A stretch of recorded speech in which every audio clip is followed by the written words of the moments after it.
注意看，这位男子竟能用混凝土写字。只见他手持勺子，将混凝土缓缓倒在地上，一边倾倒一边来回移动，滴落的水泥竟顺势勾勒出好看的字体，动作流畅丝滑的像在纸上运笔。一勺水泥一个字，写出的喜气满堂4个大字，笔意饱满，让人叹为观止。更绝的是，他不只会用勺子，拿起铲子时，手腕翻转间竟也能在水泥上写字，那姿态活像握着毛笔挥毫，熟练的不可思议。就算换了砖刀这种硬朗的工具，笔下的字依然工整灵动。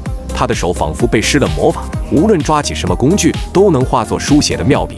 这份本事，寻常人别说做到，连想都想不到。说真的，这手艺不去当书法大师，实在可惜了。